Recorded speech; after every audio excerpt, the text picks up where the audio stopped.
Hi, in this video of Inkpot, we now start with our chapter 4, which is specific factor model.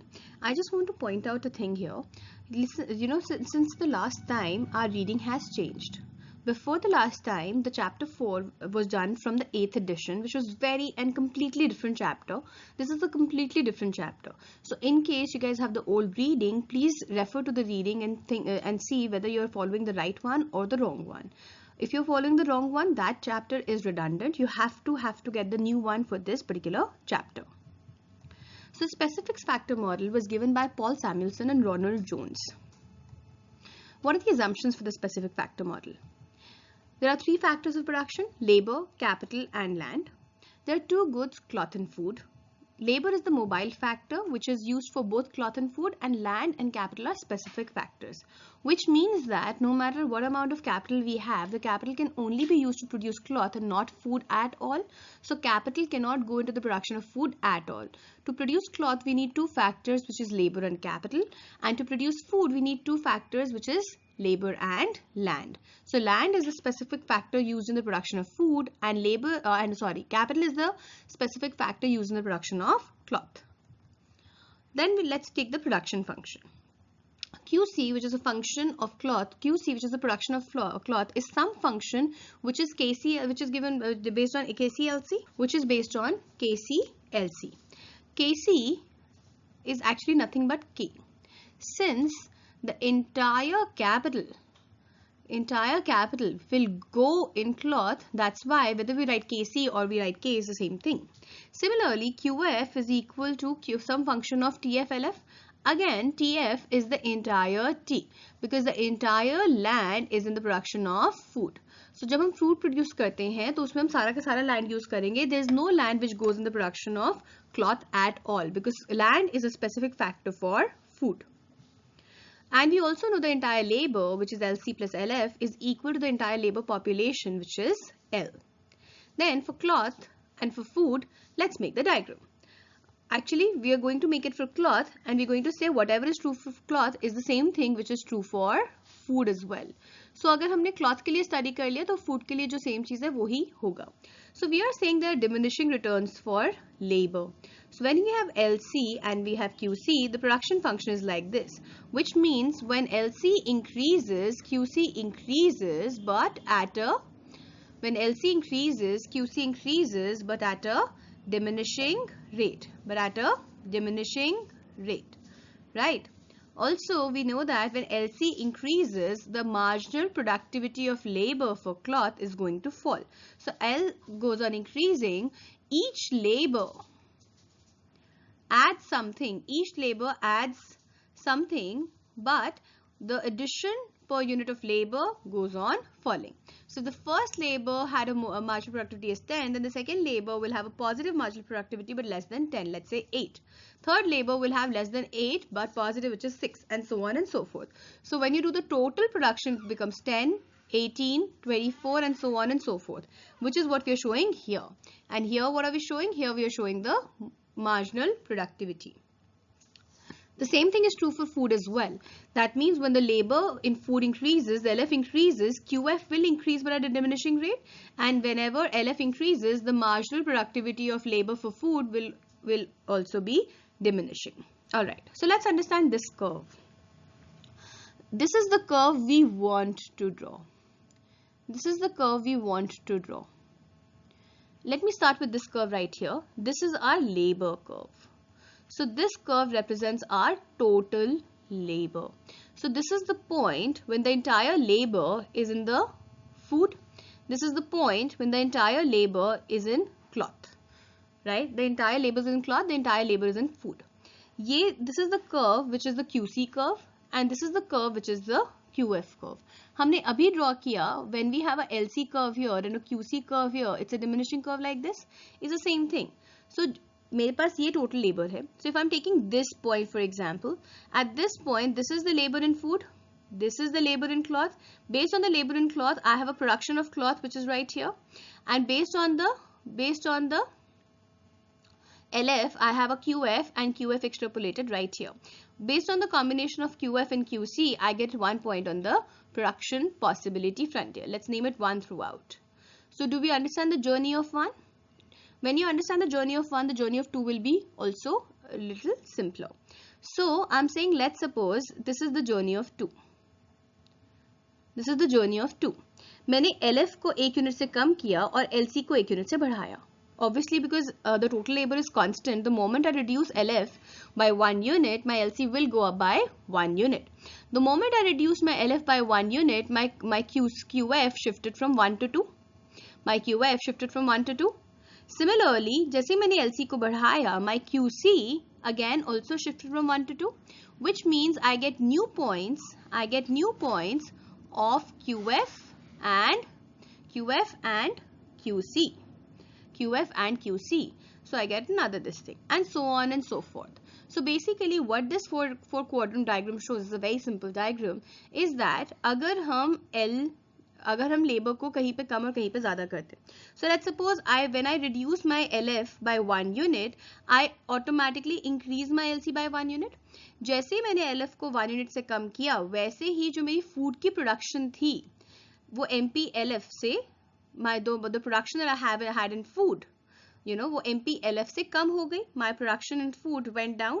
My production in cloth went up by MPLC. Right? By MPLC, my production in food went up. My production in food went down and my production in cloth went up. Right? By doing this. So the moment I reduce LF by 1 unit, my MPLF fell down. That's not correct. You see, my MPLF is not going to go down. My MPLF for the last unit will go up, but that's confusing. I'll write it down here. Let's suppose I have 3 units of labor. So initially I have 3 units of labor in food. Okay, with the marginal productivity is like this. This is the marginal productivity of labor for food, and this is the labor in food. Now, instead of 3 units of labor, I've decided to hire 2 units of labor. Instead of 3 units of labor, I've now decided to hire 2 units of labor, which means that कि मेरे ये जो 6 units थे वो अब produce नहीं हो रहे हैं. The 6 units that I was producing earlier, I'm not producing it. So my MPLF is not decreasing. My production actually is falling by MPLF. My MPLF in fact is increasing. पहले वो 6 था वो 8 हो गया, but I'm not interested in that. What am I interested in? The moment I take the labor from a 3 to a 2, my production of food fell down by 6 units. Similarly, when I increase my labor in cloth, my production of cloth, I'll write it again here, my production of cloth went up by MPLC, which is why our slope of the production possibility frontier, or the PP curve, becomes minus MPLF upon MPLC. Minus MPLF upon MPLC. Right? To do this, you can actually show it one more time. So production of cloth, जो हमारा MPLF जो increase हुआ था, जब हमने एक labour कम किया तो हमारा प्रोडक्शन कम हुआ 6 से. If I was to reduce the production by 1 unit, then it would be LF upon MPLF, except I know LF reduced by 1 unit, which is why this is true, which is why this is true. I don't want to spend too much energy and time on this because this is self-explanatory. What I want to spend upon time was that this is 8, and when LF falls down by 1 unit from 3 to 2, the production of food falls by 6 units. ये 6 से कम हो गया है. And similarly for cloth, and so on and so forth. So by doing this 4 quadrant diagram, we get the PP curve, or we get the PPF curve. एक ही बात है. So based on that, we want to figure out कि हमारी labor कहाँ से allocate होती है, कैसे allocate होती है, और उसमें wage rate क्या होता है. So each sector will employs labor till MPLC into PC is equal to W. Before I get here, I want to explain one more thing. जब मैंने ये वाला PP curve बनाया, so we know 2-3 things about this PP curve that we just made. One, all labor is hired, है ना? या तो वो cloth में होगी या food में होगी, लेकिन कहीं ना कहीं all labor is hired. Secondly, because all labor is hired and obviously everybody is working to their best efficiency, that's why all the points on the PP curve are efficient. Which means the economy can practically produce any point and be efficient. So they could produce this point, this point, this point, this point, this point, any point and be efficient.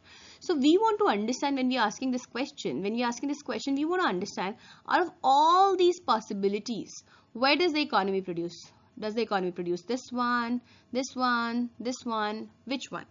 So we are saying that each sector employs labor till MPLC into PC is equal to W, or MPLF into PF is equal to W.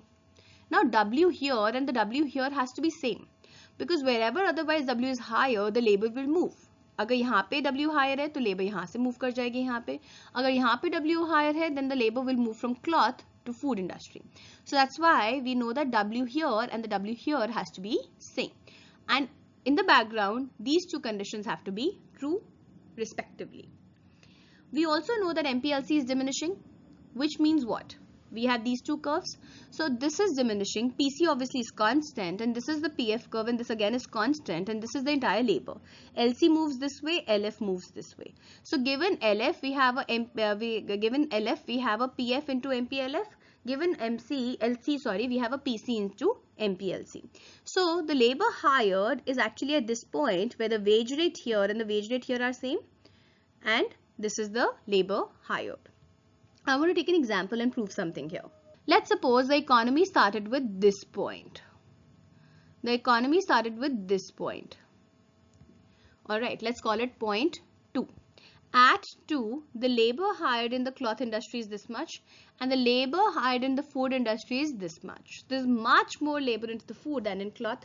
So MPLC, PC into MPLC is greater than PF into MPLF. So this is the productivity. This is the productivity of one labor. This is the PC. Imagine a perfect competition setting.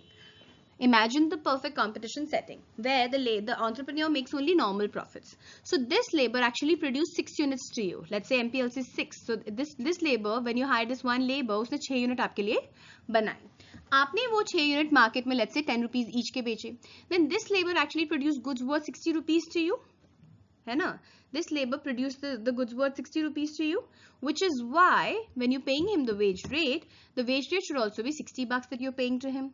Now if this 60 is more than what a typical labor is getting in the food industry, then the labor would want to shift from the food industry to the cloth industry, because in the cloth industry he's being paid higher. Right? And when he starts moving, the labor in the food industry falls, and the labor in the cloth industry increases. And 2 will slowly and gradually move to 1. And what is happening at 1? At 1, our MPLC into PC becomes equal to MPLF into PF. So this equation becomes true, and then when this equation becomes true, we get our equilibrium. So we get our equilibrium in the sense that we are able to figure out कि labor cloth में कितना है और food में कितना है और labor का wage rate कितना है. So should I say WC and WF also? No, because W in the cloth and the food is exactly the same. So W is not related to which industry it is in. W is related to the economy that it is in. So what does this mean? This means that if this is my PPF, then I draw a straight line with minus PC by PF, whatever is prevailing in the economy. And I want to take a point here and explain that. You see, PC and PF, we are not fixing. So, abhi hamara jo analysis hai. So, I'm not saying that this is not something we'll fix in the later chapters also. In the later chapters, we'll understand how PC and PF gets fixed. But right now, PC and PF are fixed already by some third party, and they are given to us. Fixed already, and they are given to us. So we don't fix PC by PF, somebody else does. We just take it as given. So given PC by PF, we draw a straight line, and wherever PC by PF is tangent to the PP curve, or wherever PC by PF is equal to MPLC upon MPLF. Sorry, MPLF upon MPLC. That is where we have the equilibrium. And this is the same thing we studied just now. ये हमारे पास पहले आया था ना, slope ये होती है, हम लोगों ने पहले प्रूफ किया. उसके बाद हमने प्रूफ किया हमारी कंडीशन होती है PC into MPLC is equal to PF into MPLF. फिर हमने प्रूफ किया कि ये PC by PF जहाँ पे टेंजेंट होता है वहाँ पे होता है. फिर हमने बोला कि क्यों होता है, क्योंकि अगर हम इसको रीराइट करें then PC by PF is actually nothing but it is equal to MPLF upon MPLC. So if this is true, then this is true, and this is the point of equilibrium. Right? Let me say it one more time. हम लोगों ने अभी तक क्या steps follow करे? 1. हमने figure out किया कि हमारे पास LC, QC, LF, QF में क्या relationship होता है. 2. Given LC, QC, LF, QF relationship, we drew the PP curve. 3. In that PP curve, we figured out what is the slope of PP curve. 4th, then we figured out कि हमारे पास labour की वजह से हमारे पास condition क्या होती है, which is our equilibrium condition. 5. We said PC by PF हमारे बस की नहीं है, हम नहीं फिक्स करते, कोई और फिक्स करके हमें देता है. Then we relate all these points together and we get this result. So this is the build up so far. So whenever you get a question in the exam to prove the equilibrium point, these are all the steps you need to mention. In an international eco environment, you don't get 2 markers, 3 markers. You get typically long questions, 5 marker, 4 marker, 6 marker. So whenever you ask about this condition, whenever you're asked about the equilibrium, you need to mention all these points. Okay? So this is all we need to do in this video. In the next video, we'll open to trade. Right now, mind you, हमने trade study nahi kiya hai. What have we studied? The points that I mentioned and summarized there. We have studied the relationship between LCQC and LFQF. हाँ, उसके बाद हमने study किया कि PP curve कैसे आता है और स्लोप ऑफ पीपी कर्व कैसे आता है. उसके बाद हमने स्टडी किया कि पीसी बाय पीएफ जो है वो हम डिटर्मिन नहीं करते हैं. इन द मिडल और in the middle we also studied what is the relationship between और what is the relationship between wage and allocation, और हम उसको वेज को कैसे एलोकेट करते हैं. Then we combine this together and we came to the condition of equilibrium, which is PC by PF is equal to MPLF upon MPLC. So this is all we have done in this video. Very, very important analysis. In the next few videos, we are going to complete the chapter. You will understand how important the analysis was. Thank you.